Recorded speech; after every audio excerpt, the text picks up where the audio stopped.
Now you should link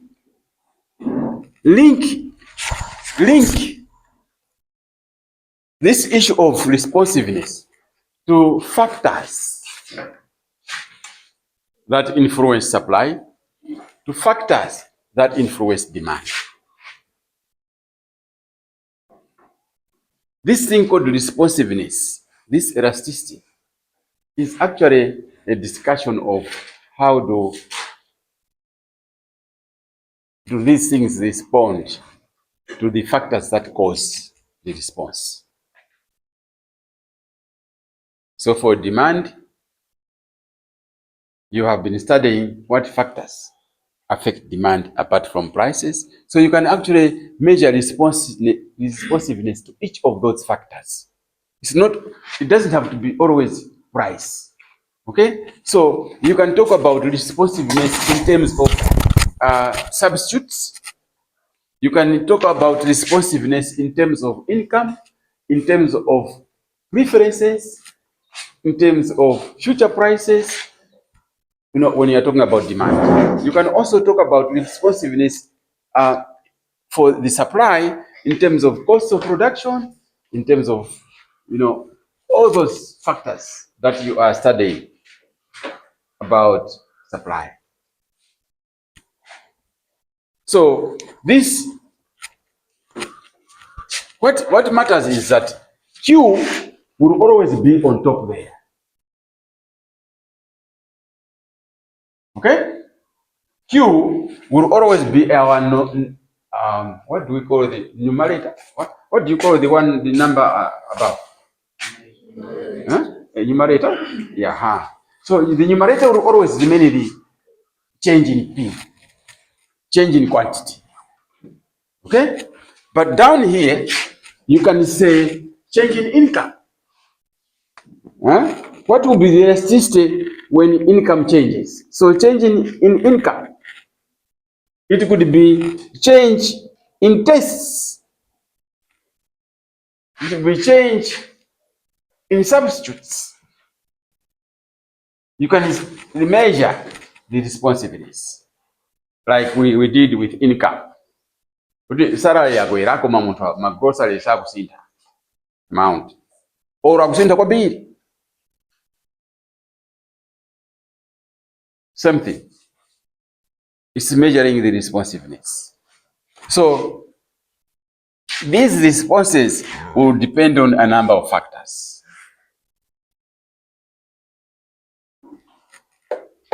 So if you are talking of demand, I'm sure you are koma ambiri simu na zili submit assignment. Mudikira jani? No, but you can send to my email.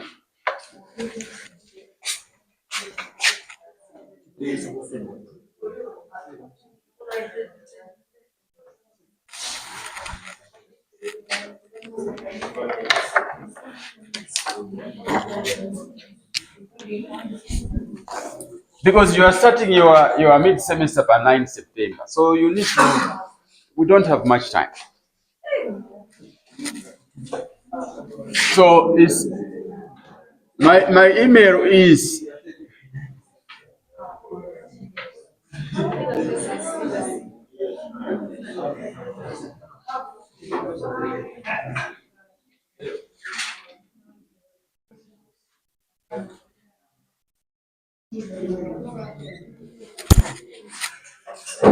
you are supposed to be sending these assignments now, eh? Yeah.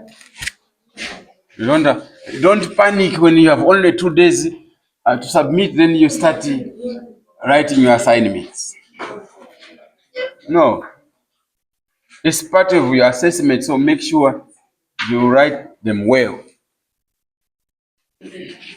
Don't use AI, Machani, artificial intelligence. Don't use AI because I'll catch you. Because I also know what AI is. I have it on my laptop. I have it. So when it comes, I will also go in there. Don't try. I will catch you.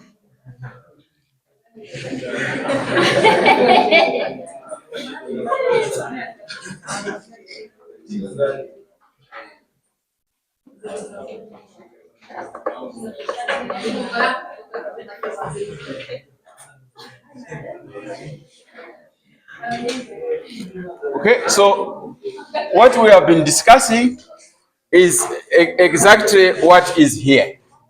Okay, so when we say elastic demand, what do we mean? When it is greater than one, okay? When the answer is greater than one, we have already talked about that. So you will see that these slides are indicating exactly what we have been discussing here. Okay? If you have any problems, if somewhere you don't understand, these elasticities are discussed on both demand or supply. Remember these things that we have. I deliberately didn't do this earlier on because I wanted us to have cover more ground on production and things like that, and then come back to measuring responsiveness, which is basically measuring the slopes. Those of you who are good at mathematics, you will see that we are actually just measuring the slopes. Responsiveness is determined by the slope of the curve. Okay?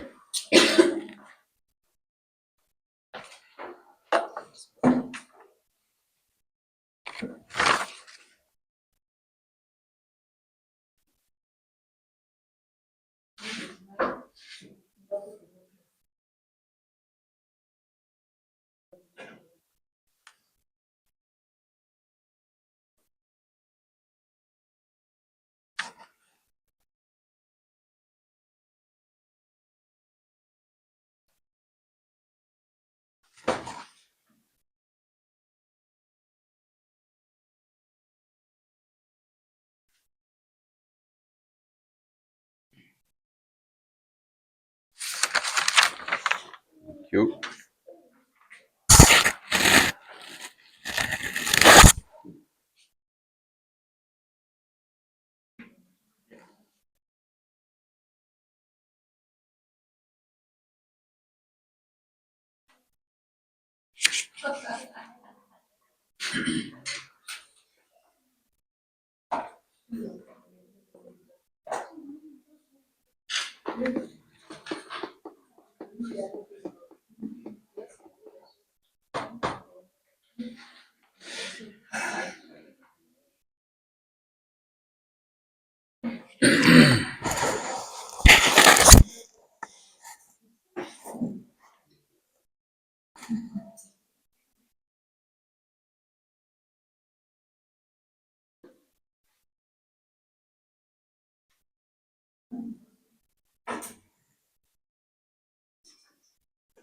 So every business, you need to be able to be calculating these elasticities. So the application of this concept is in businesses. So some of you who are doing business administration, pay very keen attention to this study of elasticities. It really helps a business manager or a business organization to understand its elasticities of the products that they are selling. If you don't, you will make a wrong decision. So study the market, calculate your elasticities for various products, and so when you are changing prices, you can predict the consequences.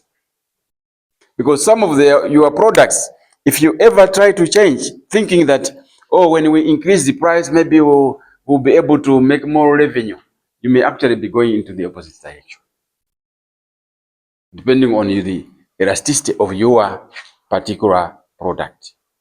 So for example, a good example is there have been many examples about this, for example, in the railway industry.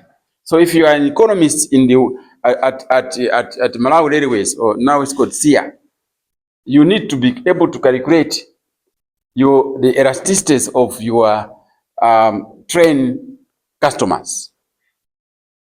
So for example, you may decide that, okay, let's reduce the price of rail fare from Blantyre to Lilongwe, so we can attract more customers to use rail than to use buses. So, okay, let us reduce the price by half. You may find yourself that you are just making more losses because nobody is actually, you have just reduced the prices but no increase in demand. Rail, as you know, for example, here in Malawi, even if they say the rail is now reduced from 20,000 to 2,000 from Blantyre to Lilongwe, who would be attracted to use it? Do you think there will be many?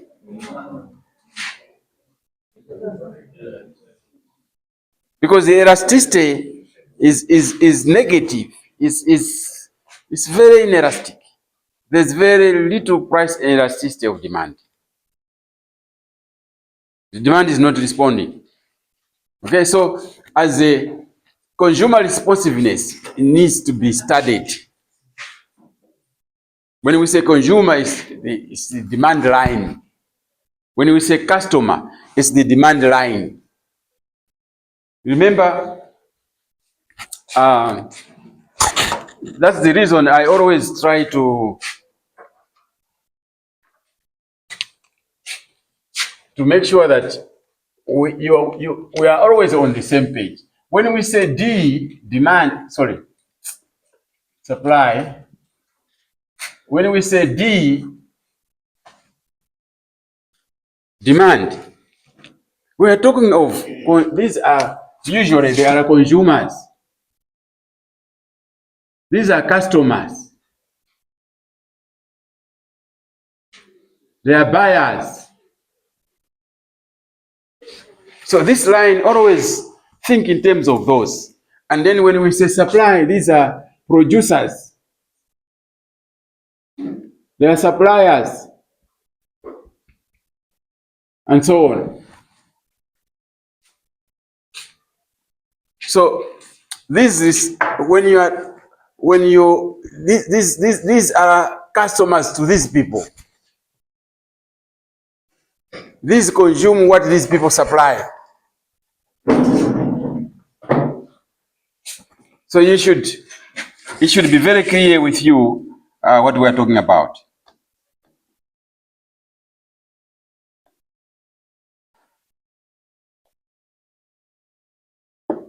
I think these slides were already shared to you, right? You have. You have. Come on, you have them. You have. They are on the supply and demand functions. When you click that thing, inside that folder, you have this.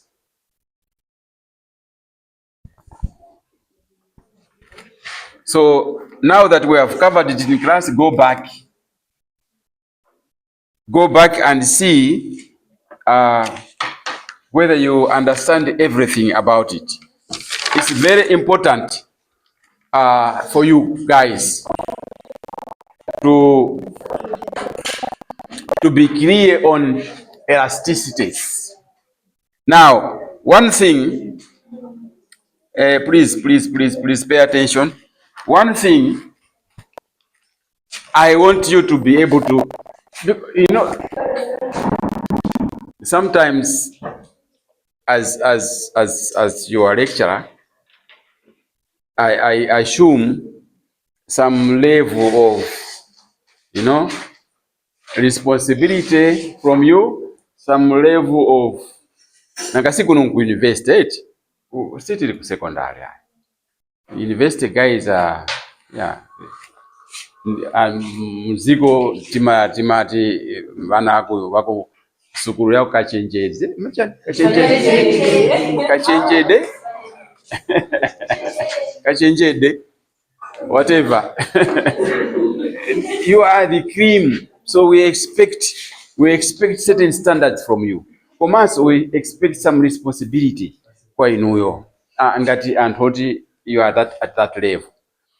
From us, in terms of mafunso amene tingafunse timaziwa kuti ka intelligence kalimo. Okay, so why am I saying that? Ine ndikuza kukufunsani funso lakuti, can you there was a price change of so much and elasticity of so much. Can you calculate the output? Can you calculate the change in output? Okay? So what I expect from you, even though we have not covered in class, what I expect from you is that because you know the formula, you should be able to calculate Q. Q is equal to what?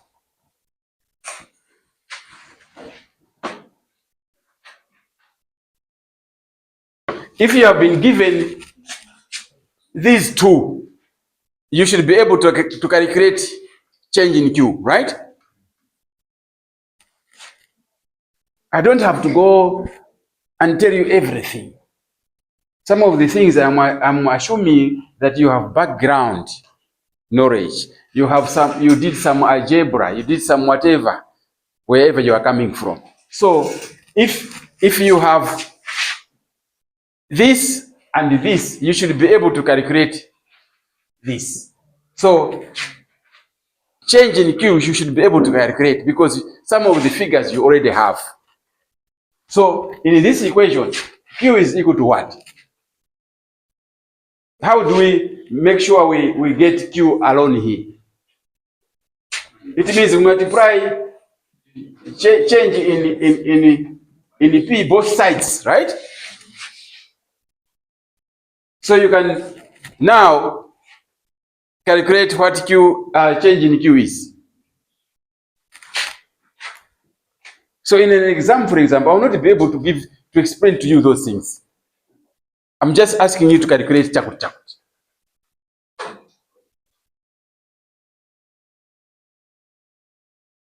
So whether we want to calculate change in P, we should be able to make AP a subject. So change in P is equal to what? From this equation,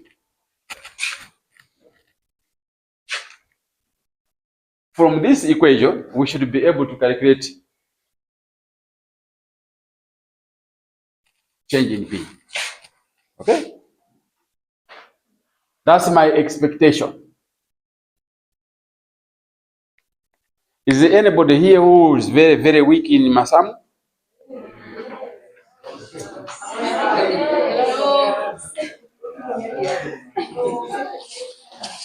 No, but these are very simple. I think you should be able to, yeah. You should be able to, in an exam, you should be able to derive whatever from that formula.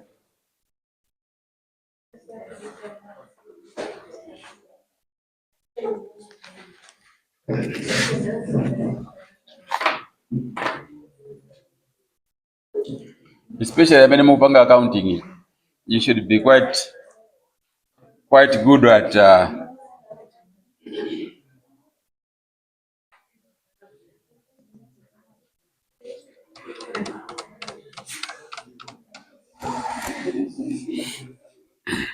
so